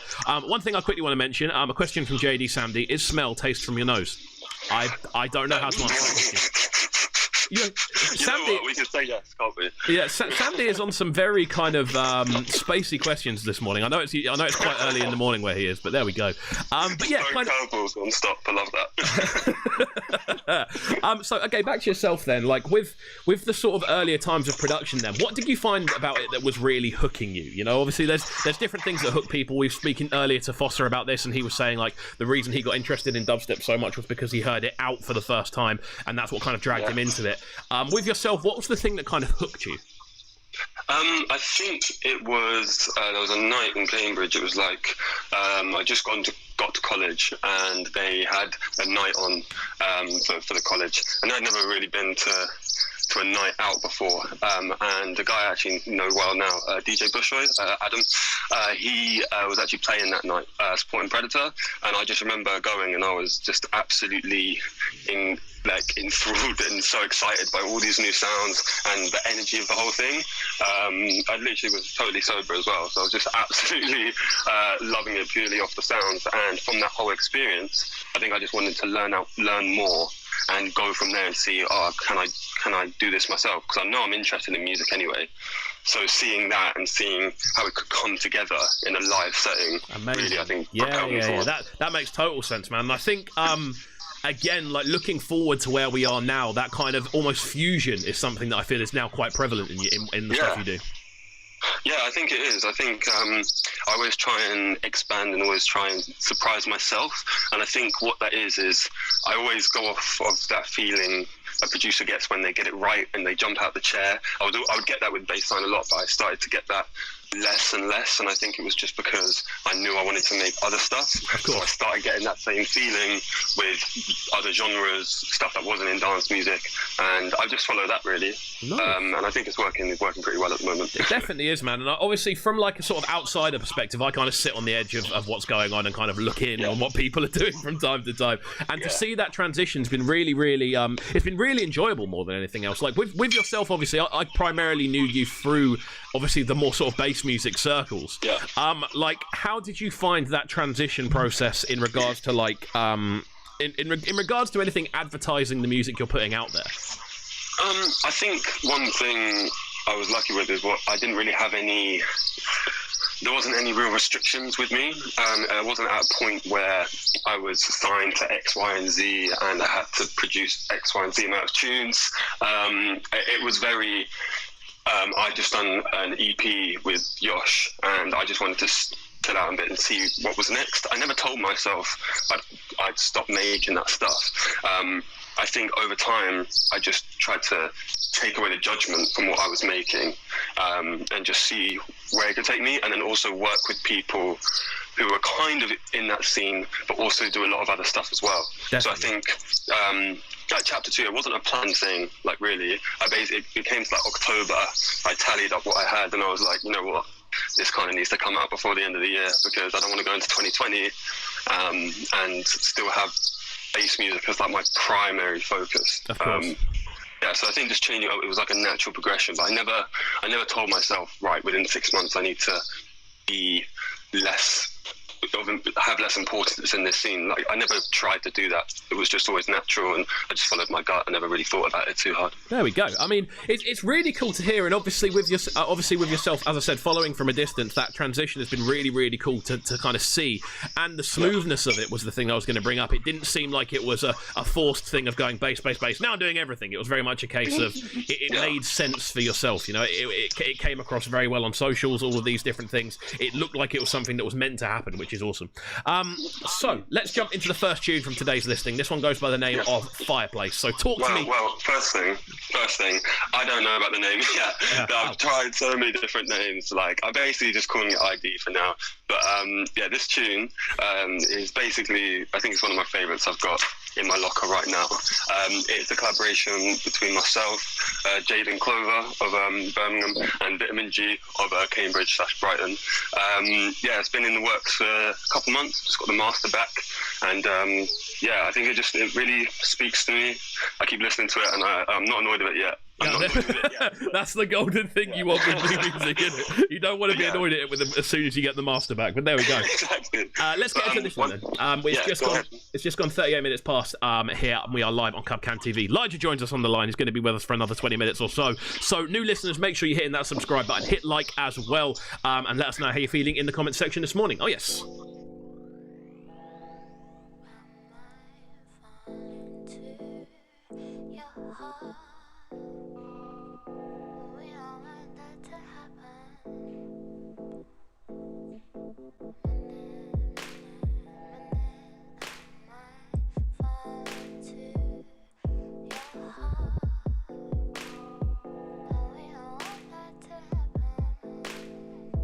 If I take another step, I might fall into and we don't want that to happen. If I take another minute, I might fall into your heart, and we don't want that to happen. Ran out of cannabis, now scratch that happened, but I don't want that happening. Smoke back, so I'm not rationing. So satisfied, not damaging like deodorant. Just roll on, don't stop in vitality. Long since I'm over with proper analysis. Sometimes I'm vibes, know I'm nice with the silence. Couple times my mind meant for asylum. Blessed with the kindness, head for the righteous. We don't really want a night ended in violence. Been west, going ham, no irons. Guess you gotta find your own guidance. Check the prime is fat in the frying pan, suitable for all diet plans. Hooping lines and all types of sand. And not took too much time. Yeah, but every single bone in my body can't help but to. And I begin saddest days, but I'm asking you to come closer. Won't you come closer? I don't know what occurred, fuck knows what I done, no trust is a blur. I'm just rolling a herb and it come from the earth. Get shunned from the table with nothing to serve. Serpents and summoning bodies, my word. Swerving the hurt and I'm dodging the worst. Phosphorus first, burn knowledge up first. Don't just get confidence boost when you burst. Produce a concern in the mind state. If I take another minute then I might waste time, but my eyes ain't blind to a slight change. Slide by slide, snake side the side thing. I take the mic from a higher plane. If it ain't right, I'm the type that we try again. Hiding the pain while I smile. Why buy it? They find my way by a sign right into like a skate. This fighting place is quite icy. Scribe if I 90 brighter days icy. Me and Lijah get favorite light. It's not likely to black for the fame upon IG. My style always like it, don't messy but tiny. Not like in the bed with the wife. She feisty, get spicy, get tense. I'm interested in tidy. Right then, friends, we are back inside the building. We're live on Cubcam TV. That one, a bit of an exclusive for you lot. Thanks for locking in this morning. We're live on the line with Lijah this morning, running through some bangers, looking through sort of multi-genre bits, and yeah, just looking at music in general. So, a question I did want to ask is, in regards to like lockdown, how have you found things music-wise? Have you still been able to produce? Yeah, so I've kind of got accustomed to my speakers in my headphones now. So I've had them both for maybe a good 18 to 24 months now. So when I went back home and I didn't have my speakers, it wasn't too bad because I knew the faults in my headphones, and I like producing on my laptop anyway. So I was at home, said hello to family, catching up with them, and then been making music at home. And then about a month ago, we had work start again at my work. So I've kind of been getting back into a normal routine for a little while now. Nice. So it's kind of been helpful in regards to getting work-life balance back, and then having time to chill out where I know I've done stuff to make music, and it helps me make it quicker that way. I think lockdown was a bit hard because no one really had a balance. Yeah, of course. So it's really hard to get like consistent ideas out when you're not really grabbing inspiration or you're not really doing anything in the day. Of course. It's always a bit of a bizarre one as well that I found was, especially in the mornings, I think was the thing. People didn't really have mornings anymore because people were getting up a lot later. People didn't really know what they were going to do with their day, and obviously, as you said, it's quite difficult to find structure when there is, and find inspiration. I think often actually inspiration does come from having a structure a lot of the time. Yeah, I totally agree with that. I think if you have the right balance there, then you'll be in a better position to allow ideas to come to you. If you're too stressed about 1, 2 or 3 things or more, then you're taking up space for your creativity. That's how I see it. Of course, man. I mean, kind of moving forward. Then, obviously, we've had obviously the chapter 2 project drop. Kind of looking into what's been happening over the last the last year or so. So, with that project, we touched on it briefly. Do you want to run me through it in a bit more detail, like what it is, how it came together, and all those things there? Yeah. So essentially, like I said, it got to around October last year, and I thought, you know what, I kind of need to put something out because I had the Al Hassan track come out with LCY's Season 7 label, and people were liking that, and I thought this would be a good time to kind of showcase more of what I'm about to a wider audience, not just the base audience that I'd previously assembled, I guess. So with that, I just wanted to include a lot of different genres. Obviously, I've got like some 140 stuff on there with Soundboiting and Politics with Harry Tremlett, which is something different for him as well. So I was glad I was able to put that out with him. And then also stuff a bit more meaningful, like Malcolm X. That was a joint project with Ems, where he speaks to a lot of key issues on that. And I thought just going from like the Al Hassan 160 flip, the energy of that, to tracks that are more meaningful would just show like how I'm into a wide array of things, and how in the future you shouldn't be surprised by what you hear from me. It will be like decent. I'm not going to put it out if it's not good. Of course. But don't be surprised if you hear like a 95 BPM 90s West Coast inspired tune, followed by some new dark garage. Like I'm into it all. So I think that's a really good position to be in as well, and I think it means for yourself, once you can establish yourself as being so multi-genre that you can kind of work in all these different fields. I think once you hit that and you kind of establish it, it kind of makes people go, oh, we can do everything with him. I can get anything from him. It works every time. Yeah, and that's not something I've intentionally set out to create, but I think it's something I'm finding. Like I find a couple of people say that stuff to me, and I'm like, okay, so this is how I'm coming across now, because I never really think I'm not there daily thinking 3 hours a day what people are thinking, and how am I coming across. At the end of the day, I know if I focus on the music right and get that out in the right context, it will kind of come. But I also know as well, for the modern day producer and artist, it is kind of hard just to focus on music. So I think just like expanding into just being more honest with your life as well, and not just, hi guys, listen to my new track out on Friday, blah, blah, blah. I think just being a bit more honest with it as well is what's people kind of want to see at the moment as well. Definitely, man. I think what people do need to kind of understand about just not even just the music industry, but entertainment in general at the moment is it's a lot more personal. Everyone kind of wants a personal connection with what they're engaging with. Everyone wants to kind of think about things in a special way. So I think as artists, it's very important for people to make sure they are almost allowing people to have that access to them to an extent. I think a lot of the time, if you kind of hide behind an alias and a brick wall approach to things, if people find it difficult to kind of to engage with what you're doing more than anything. Yeah, they find it hard to sink their teeth into your creativity because they don't know who's doing it. Of course. And I think, and more than anything else, because they don't know who's doing it, more than anything else, people like a personal connection. I think that's what it kind of boils down to an extent. Yeah, I think it's definitely going that way as well. Maybe in the past, people would have liked something more mysterious. I'm sure they still do in certain contexts nowadays, but in general, I feel like the more you find out about an artist, the more accessible they are, the kind of more you want to hear their music and see, I can see why he's inspired by this because I know this about him now. Blah, blah, blah. Definitely, 100%. And I think that's something we're going to see more and more of in the future. Cool. Moving on to the next track we're going to be talking about today. This one goes by the name of GOTW. It's yourself and Danny Sanchez. Talk to me about this tune. How did it come together? What was it like working with the vocalist, etc.? Let's go through. So this was one of the first few beats this year. I just really tried to focus on for a rapper. I tried to just totally clean it up because I do like to kind of throw a couple curveballs in my songs. So I was like, let me clean this one up and see who I can get it out to. I just put a story up on my Insta, and my good friend Lijah at Lijah, she commented, like, why don't you work with Danny Sanchez? Within 5 minutes, Danny was in my inbox saying, yeah, let's get it. And within a month and a half, it was out on Spotify with the video. The visuals are from Honey JD. We sent them to a Russian animator just to get that all visually appealing in a new way, because we couldn't go out and get any visuals because of lockdown. And then the vocals were sent over from Danny in his room.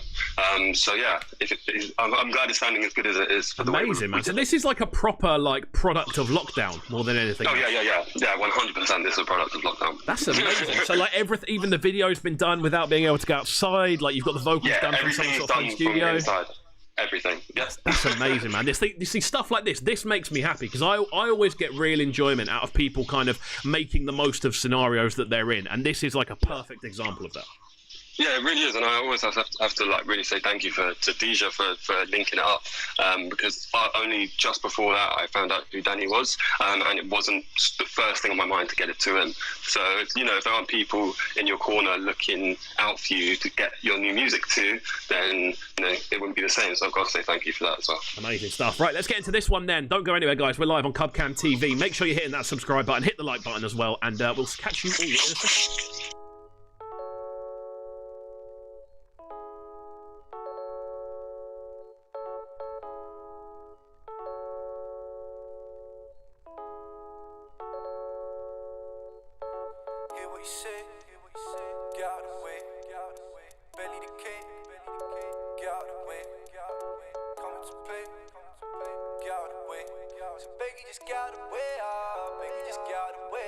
So I didn't hear what he said, just told him to get out of the way.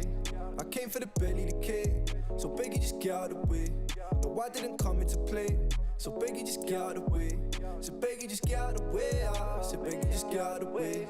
See them, man can't do the things that I do. Earthquake ting when I enter the room. Stare at the sky and I howl at the moon. On a beast mode ting when I step to a goon. Spin man on the mic since 015. Took a break for a bit back in 01. 1-9, but fuck that, can't you see the look in man's eyes? I did do that, fam, he's just one guy with a heart of 1,000 men. See man out in town every now and again. Comfy step, make pounds in ends. If your brethren's hype, say ciao to your friend. Said I grips the mic and the ting get shelly. Spit my bars when the crowd ain't ready. Came with a pack, yeah, the pack so smelly. Them boy talk, but ain't got no welly. Got no oomph, got no vim. Man move fruity, come like pims. Your girl get juicy when I sing. She said that she love when I do my eating. But enough with them sweet boy antics. Tonight, man, I'm feeling active. So pass me the juice, let's yak this. The ting get lit like matchstick.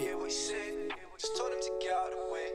I came for the belly, the cake. So Brekky, just get out of the way. No, I didn't come into play. So Brekky, just get out of the way. So Brekky, just get out of the way. So Brekky, just get out of the way. So I didn't hear what he said. Just told him to get out of the way.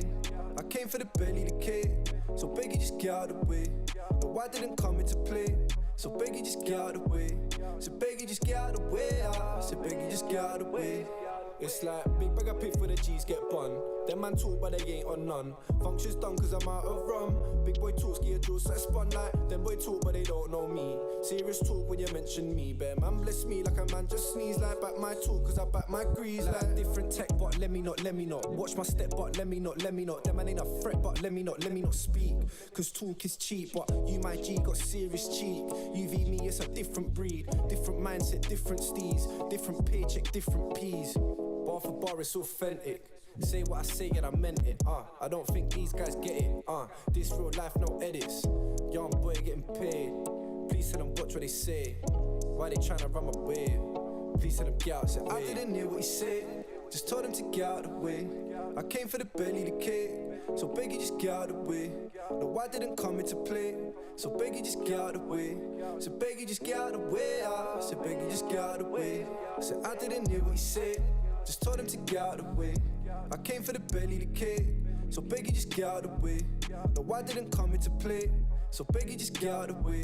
So Brekky, just get out of the way. So Brekky, just get out of the way. Hear what he said. Right then, my friends, it's time for the final section of today's show, which I've been really enjoying. It's been great fun having today's guests on. Man like Lijah joins us as well. That one coming from him and Danny Sanchez. Really cool, futuristic, kind of wavy, new school hip hop vibes on that one. And yeah, it's been really good to listen through the new bits. Let's talk about the future then, because obviously with yourself, you are someone that remains quite active. You've obviously been making music and you've had a bit of a routine still going on. So what would you say is the plan post-lockdown for yourself? Post-lockdown? Well, I think it's about getting new music out in a way that still allows me to create more than I put out. So, for example, July 3rd is my next release.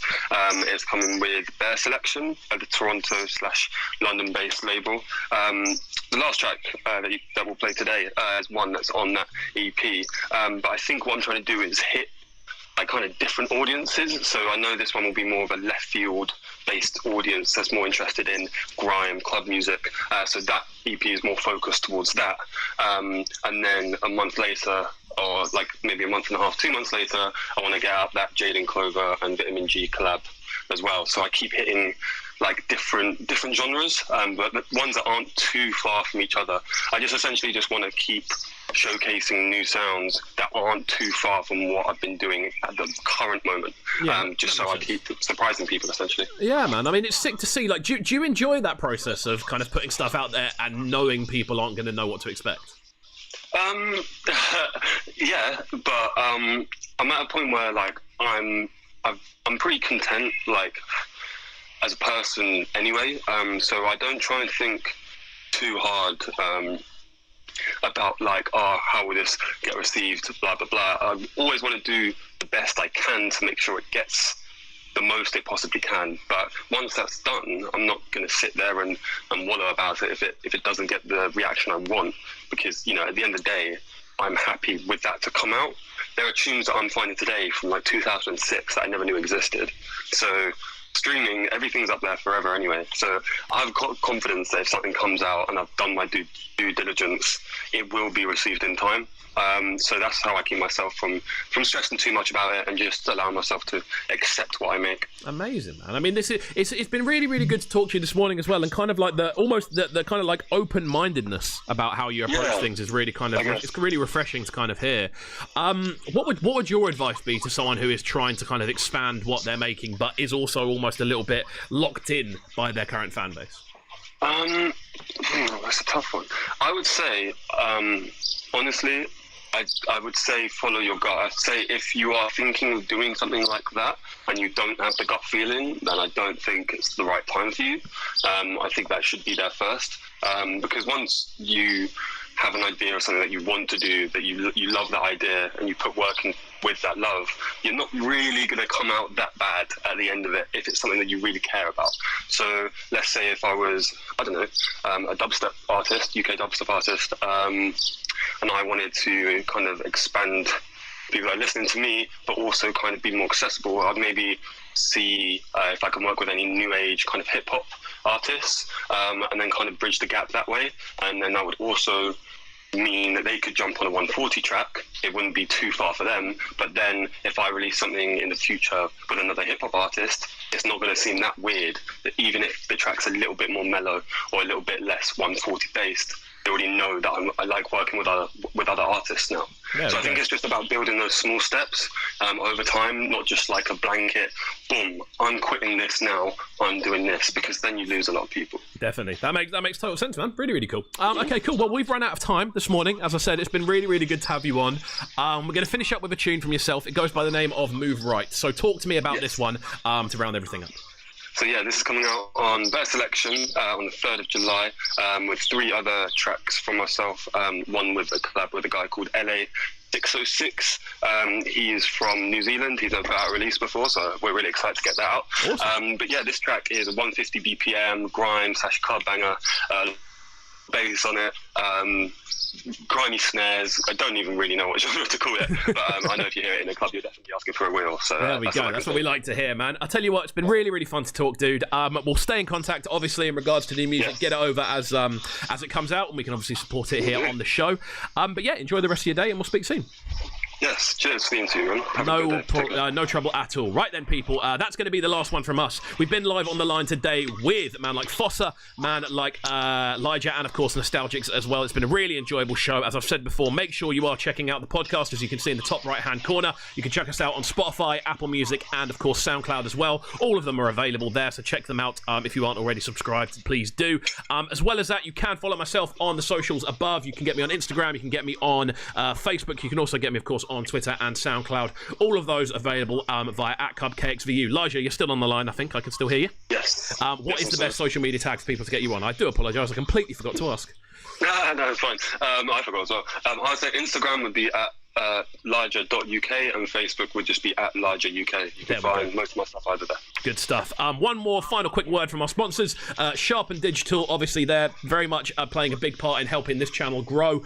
They are, of course, the alternative to hiring a social media manager, essentially working on some amazing projects right now. If you are interested in upping your social media game, go and hit them up. They are the official sponsors of Brekky In The Cave. So that's it from me. We're going to finish up on this one from Lijah. This one goes by the name of Move Right. Don't go anywhere, my friends. It's been Brekky In The Cave, and I'll see you same time tomorrow morning. We're going to be joined by Coyote Records and J69 for a nice mishmash of a show. So yeah, keep it locked. Make sure you hit that subscribe button, hit the like button as well, and I will see you in the morning. Peace, my friends. Goodbye.